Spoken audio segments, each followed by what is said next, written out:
The shot rang out across the dusty horizon of Promise Creek, Texas, the same moment Abigail Owen's world collapsed for the second time in her 28 years. Her trembling fingers released the rifle that had just saved her life, but couldn't save her home as flames consumed the modest ranch house her late husband Thomas had built with his own hands. The three men who'd tried to drive her off her land lay scattered, one dead from her bullet, two fleeing into the darkness, leaving behind only their threats and the fire they'd set. "Madam, you all right?" The deep voice startled her as a tall figure approached through the smoke. Even in the glow of her burning livelihood, she could make out his broad shoulders, the dusty trail clothes, and the cautious way he kept his hands visible. "Does it look like I'm all right?" Abigail snapped, her voice hoarse from smoke. "Everything I have is burning to the ground." The stranger nodded solemnly. "Name's Patrick Ellis, was riding by, saw the flames." He turned toward the burning structure, then back to her. "Ain't much we can do for the house, but I can help you save what we can." Abigail didn't have the luxury of pride, not tonight. "There are horses in the barn, and my husband's strongbox beneath the floorboards in the kitchen if it hasn't fallen through yet."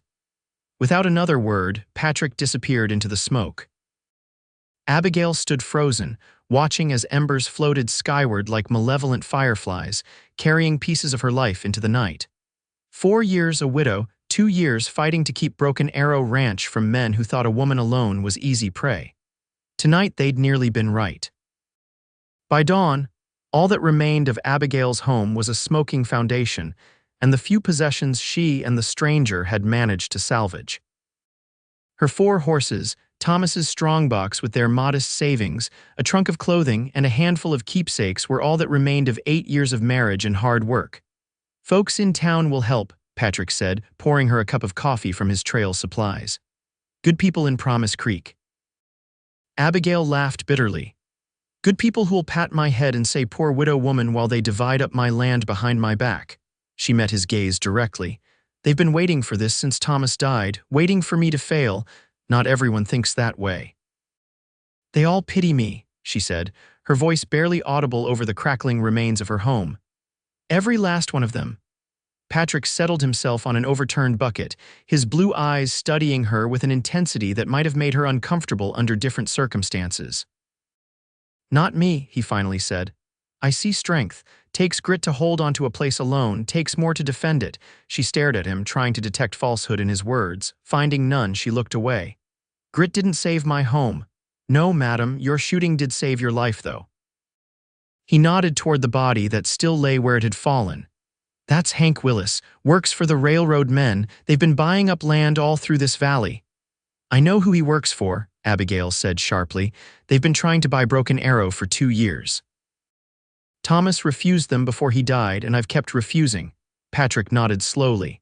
"Well, I reckon they decided to stop asking nice." "What happens now?" Abigail whispered, the reality of her situation finally sinking in.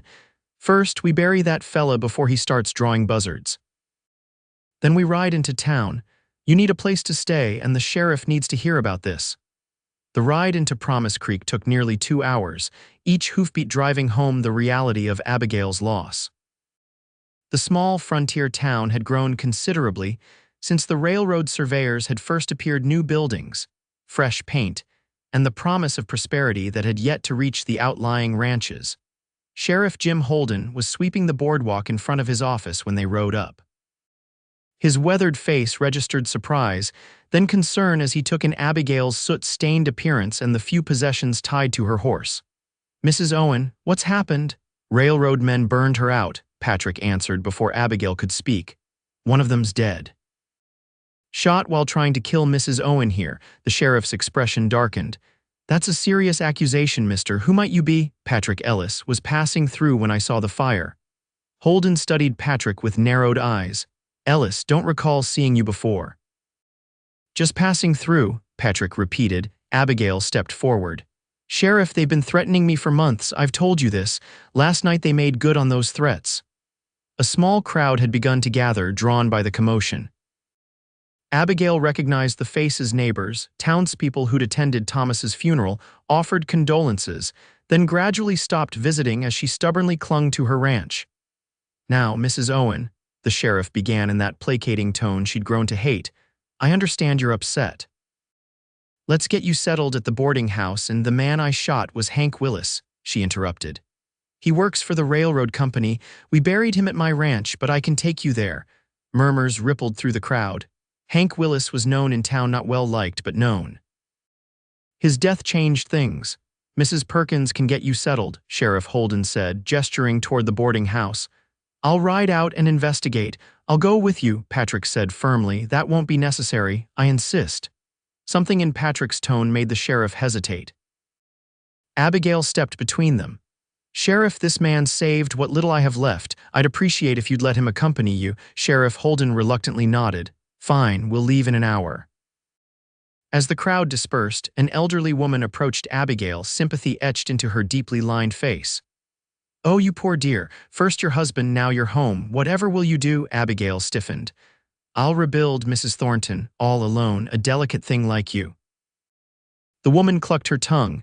"Perhaps it's time to consider selling what's left. I hear the railroad pays fair prices." Abigail felt a surge of anger. "My husband died protecting that land. I won't dishonor his memory by giving it up." Mrs. Thornton patted her hand. "Of course, dear. You're still grieving. In time you'll see reason." As the woman walked away, Patrick stepped closer. "Folks around here always this helpful, despite everything." Abigail felt a smile tug at her lips. "Always, Mrs. Owen," Patrick said quietly. "I don't mean to pry, but why is that land so important? Seems to be causing you a world of trouble." Abigail looked up at him, really seeing him for the first time in daylight. He was younger than she'd initially thought, perhaps early 30s, with lines around his eyes that spoke of long days under the sun. His brown hair needed cutting, and a week's worth of beard shadowed his jaw, but there was something in his steady gaze that made her trust him. "Water," she said simply. "Broken Arrow has the only year-round spring in the valley.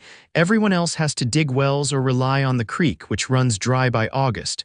She gestured toward the bustling town. "The railroad needs water for their steam engines. Without my spring, their planned depot here isn't worth much." Understanding dawned in Patrick's eyes. "And they can't just buy water rights. Thomas wouldn't sell them. Said once they controlled the water, they'd control everything." She straightened her shoulders. "I won't sell either." Patrick nodded slowly. "That explains why they're so persistent and desperate." Mrs. Perkins, the boarding house proprietor, showed Abigail to a small but clean room at the back of the house. After weeks of dealing with the ever-present threat of the railroad men, the simple act of locking a door behind her nearly brought Abigail to tears. She washed away the soot and smoke as best she could with the basin provided, changed into her one undamaged dress, and sat heavily on the bed. For the first time since the attack, she allowed herself to cry quick, angry tears that she brushed away almost immediately. A knock at the door startled her. "Mrs. Owen, it's Patrick Ellis. Sheriff's ready to ride out." "I'll be right there," she called, composing herself. When she opened the door, Patrick stood holding a bundle wrapped in brown paper. "Thought you might need this," he said, handing it to her. Inside was a new coat, simple but well made. "I can't accept this," Abigail protested. "Winter's coming," Patrick said simply. "And it looks like you lost yours in the fire." The kindness of the gesture, so unexpected and without pity, nearly undid her composure again. "Thank you," she managed. The ride back to her ranch was tense. Sheriff Holden asked questions that seemed designed to cast doubt on Abigail's version of events, while Patrick remained watchfully silent beside her. When they reached the burned-out shell of her home, Abigail's heart sank anew. In daylight, the destruction was even more complete than she'd realized. "Where's this body you claim is Hank Willis?" the sheriff asked. Patrick led them to the fresh grave they'd dug before dawn. "Here, we buried him proper. You should have left him for me to see," Holden grumbled. "In this heat, with coyotes about, didn't seem right," Patrick replied evenly. The sheriff surveyed the destruction. "Could have been an accident. Lamp tipped over." "3 lamps?" Abigail asked incredulously. "All tipping over while armed men threatened me." "Did anyone else witness these men?" Patrick stepped forward. "I saw 2 riders fleeing, couldn't make out faces in the dark, but they were here." Sheriff Holden sighed heavily. "Mrs. Owen, I understand you're upset, but without proof, what about this?" Patrick interrupted, moving to where the men had dropped a kerosene can in their haste to flee. And these boot prints, different sizes, at least 3 men. The sheriff reluctantly examined the evidence. Could be, still doesn't prove it was railroad men. Sheriff, Abigail said, struggling to keep her voice steady, the day before yesterday, Mr. Garrison from the railroad company came to offer me money again. When I refused, he said I should reconsider before something unfortunate happened. Holden frowned. That's still not proof. Then who? She demanded. Who else would want my land badly enough to kill for it? The sheriff had no answer for that. After promising to look into it, he rode back to town, leaving Abigail and Patrick standing amid the ruins of her life. He won't do anything, she said bitterly once the sheriff was out of earshot. Half the town is invested in the railroad coming through. They need my land. Patrick surveyed the destruction thoughtfully. What will you do now? Rebuild. The word came automatically, though Abigail had no idea how she would accomplish it. Her savings wouldn't cover half the cost of a new house. Alone, she bristled. I've managed alone for 4 years. Yes, madam, you have, he agreed, but even the strongest needs help sometimes. Abigail looked away from the kindness in his eyes. Why are you helping me, Mr. Ellis? You said yourself you're just passing through. Patrick was silent for a long moment. My wife had a piece of land she loved. When she died, men tried to take it from her family. I wasn't there to help. He met her gaze steadily. Maybe helping you makes up for that in some small way. The simple honesty of his answer disarmed her. I'm sorry about your wife. Been 5 years now. He looked around at the charred remains of her home. Tell you what, I've got some experience with building. I could help you get started, at least. I can't pay you. Didn't ask for payment. Abigail studied him, looking for ulterior motives and finding none. Why would you do that for a stranger? Patrick smiled slightly. Maybe I'm not in a hurry to be anywhere else. For the first time since the fire, Abigail felt a flicker of hope. I accept your offer, Mr. Ellis, but I work alongside you. This is still my ranch. Wouldn't have it any other way, Mrs. Owen. They began by salvaging what they could from the burned structure. The stone fireplace remained standing, and Patrick deemed it sound enough to incorporate into the new house. They worked from dawn until dusk, Abigail refusing to be treated as anything less than an equal partner in the labor in town. Rumors spread quickly. A widow living alone with a strange man at her burned-out ranch sparked predictable gossip. When Abigail rode in for supplies a week after the fire, she felt the stares and heard the whispers. Martha Simmons, who ran the general store, was more direct. Abigail Owen, what are you thinking? Your reputation will be in tatters. My reputation, Abigail repeated incredulously. My home was burned down, Martha. I was nearly killed, and you're concerned about appearances. I'm concerned about you, Martha insisted. No one knows anything about this Ellis fellow. Shows up the same night as the fire. Seems mighty convenient. Abigail had considered the same suspicion herself in the dark hours of night, but after working alongside Patrick for a week, watching his careful, skilled hands rebuilding what she had lost, those doubts had faded. He's helping me rebuild, nothing more. Martha looked unconvinced. Your Thomas wouldn't want my Thomas would want me to survive, Abigail cut her off sharply. Now, will you sell me these supplies or not? As she left the store, Abigail nearly collided with Frederick Garrison, the railroad representative who'd threatened her days before the fire. Mrs. Owen, he said, tipping his hat with false courtesy. I was devastated to hear about your misfortune. Abigail regarded him coldly. Were you, Mr. Garrison, or disappointed that I survived it? His smile didn't reach his eyes. Such accusations are unbecoming, Mrs. Owen. In fact, I came to town specifically to offer you assistance. The railroad is prepared to purchase your property at twice the value given the circumstances. The circumstances being that your men burned it down, Garrison's smile tightened. Careful, Mrs. Owen, that's slander without proof. I'm simply offering a generous solution to your predicament. My answer hasn't changed. The land is not for sale. I admire your spirit, he said, his tone hardening. But be reasonable. You're a woman alone, she's not alone, came Patrick's voice from behind her. He moved to stand beside Abigail, his presence solid and reassuring. Garrison's eyes narrowed. And you are. Someone who believes Mrs. Owen has the right to keep what's hers.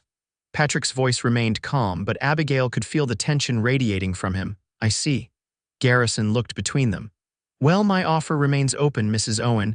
When your situation becomes untenable, as it inevitably will, you know where to find me. As he walked away, Abigail released a breath she hadn't realized she was holding.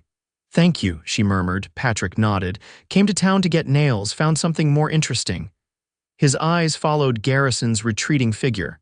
That's the man who threatened you before the fire? Yes. Frederick Garrison, he represents the railroad investors. Patrick's expression darkened. I know the type. Money and power make them think they're untouchable. In these parts, they might be right, Abigail said grimly. That evening, as they sat before the campfire near their half-built structure, Patrick was unusually quiet. Abigail had come to enjoy their conversations during these evening meals, Patrick sharing stories of places he'd been, Abigail recounting memories of life with Thomas and the early days of Broken Arrow Ranch. Something troubling you? She finally asked. Patrick poked at the fire with a stick. Been thinking about what Garrison said, about your situation becoming untenable. He was trying to frighten me.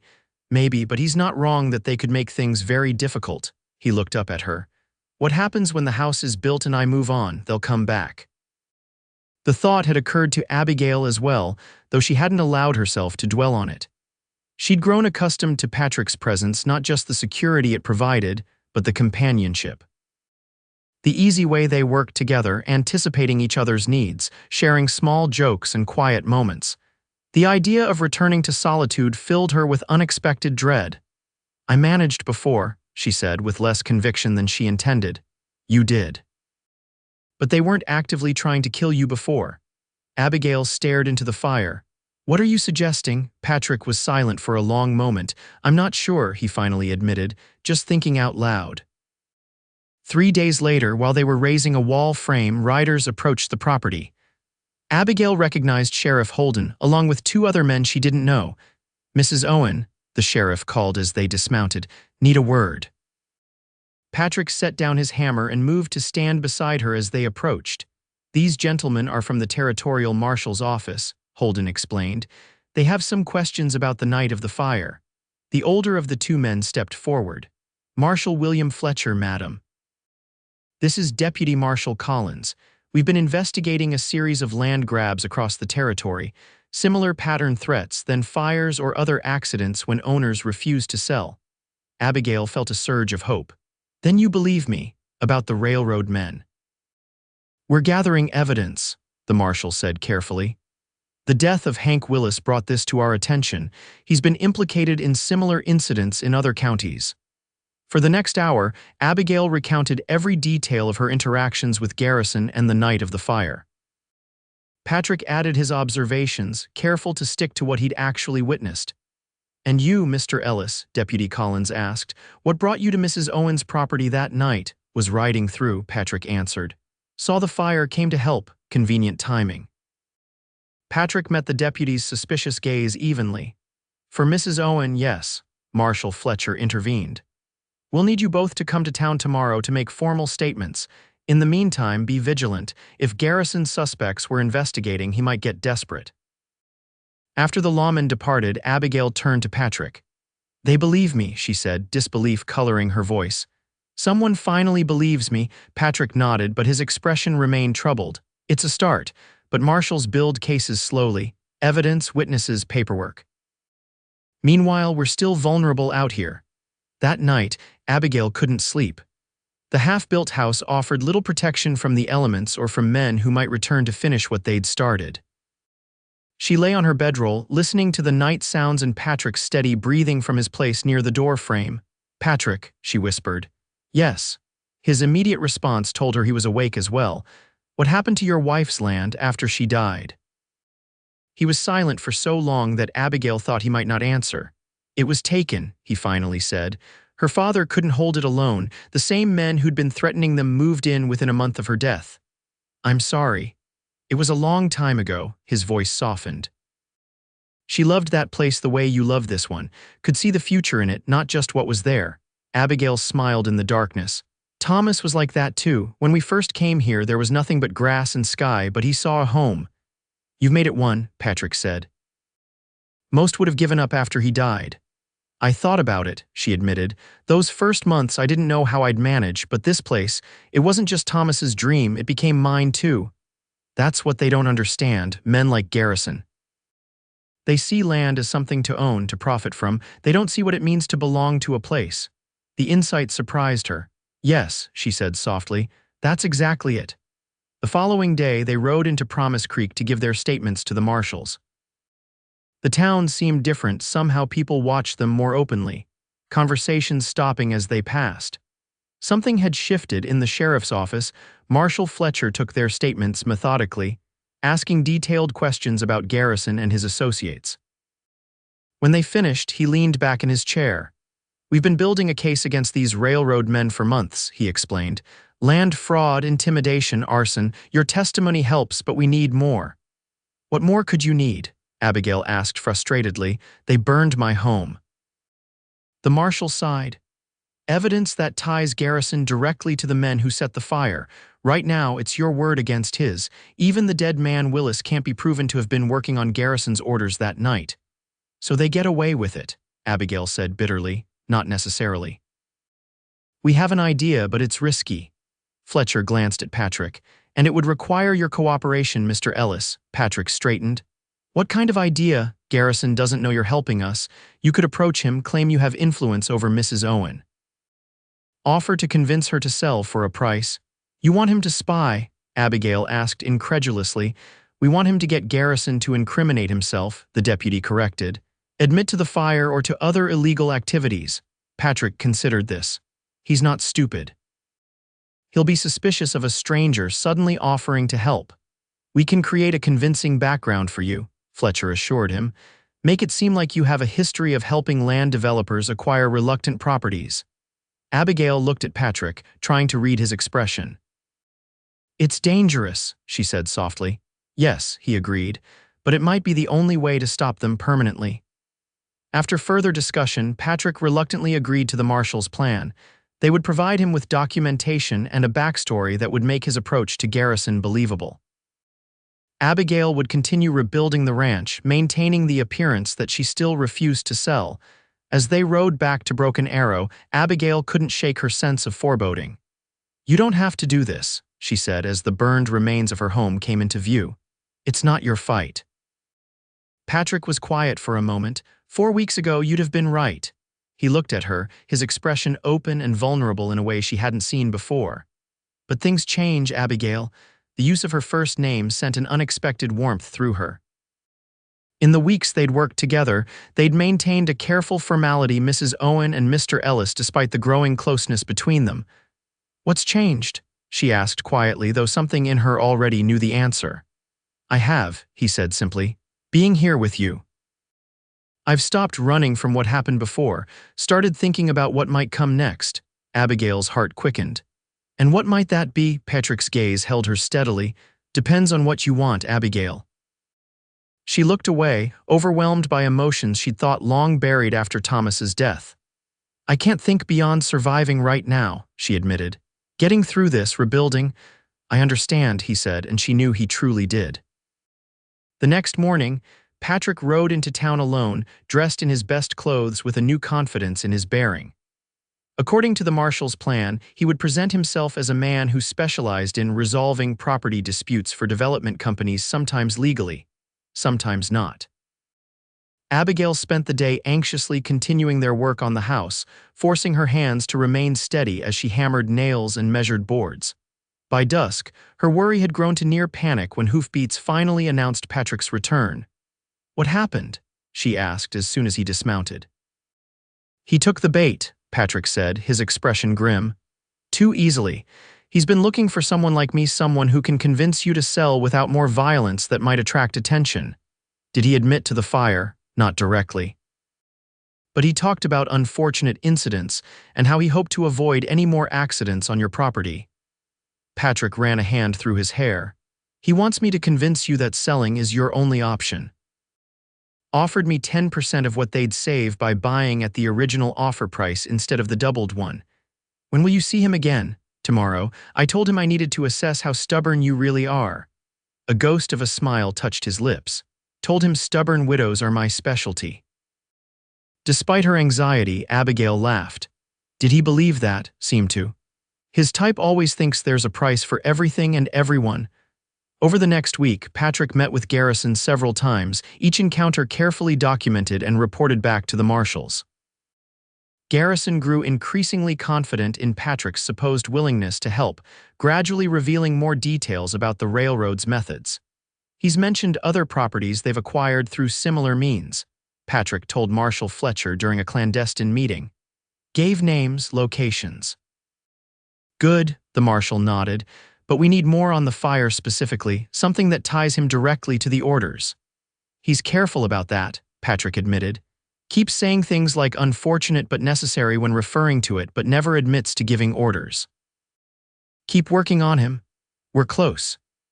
At Broken Arrow, Abigail continued rebuilding, now with help from a few neighbors who'd heard about the marshal's investigation and decided it might be wise to distance themselves from the railroad interests.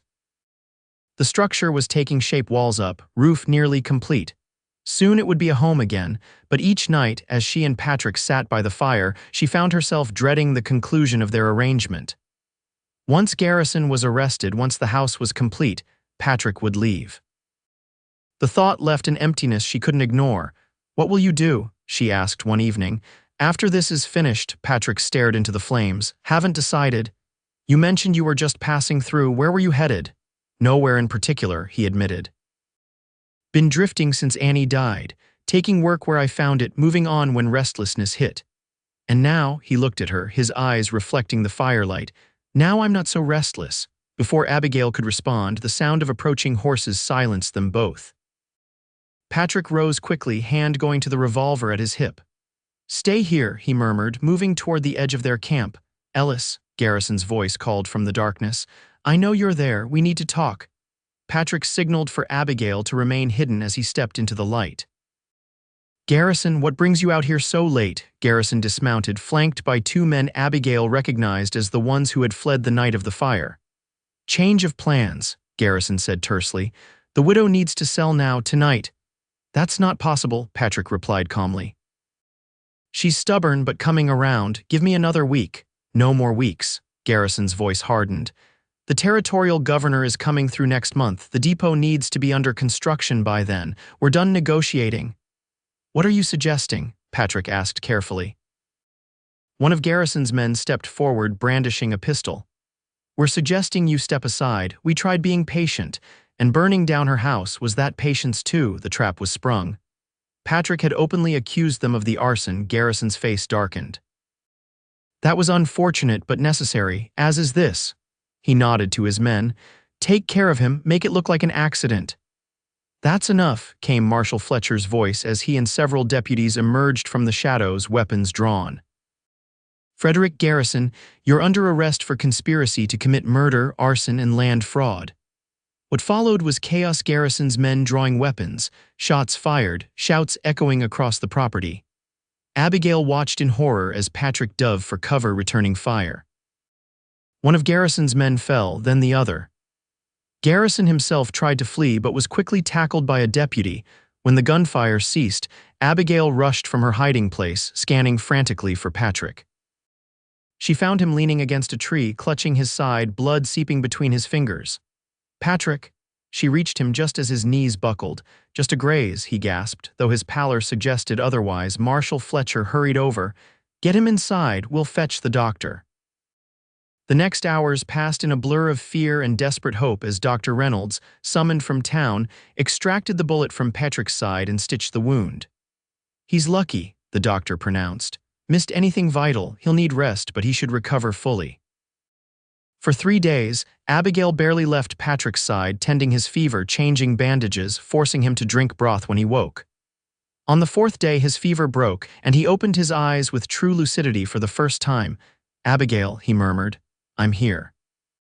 She took his hand, fighting back tears of relief. Garrison, arrested along with his men. The marshals found documents in his office connecting him to other land schemes. He'll go to prison for a long time. Patrick relaxed slightly. Good. His eyes traveled around the room, the newly built bedroom of her house, now with walls and a roof and windows. You've been busy. Had to keep my hands occupied while waiting for you to wake up. she smiled tremulously. The neighbors helped, word spread about what happened. Seems they're all eager to distance themselves from Garrison now, smart of them. He tried to sit up, wincing. Don't, she admonished. Doctor says you need to rest for at least another week. Patrick settled back, his eyes never leaving her face. A week, huh, then what? The question held more meaning than the simple words suggested. Abigail took a deep breath. That depends.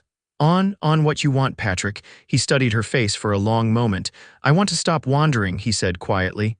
I want to build something lasting with you if you'll have me. Abigail's heart soared, but caution tempered her response. You barely know me. I know enough, he countered. I know you're the strongest person I've ever met.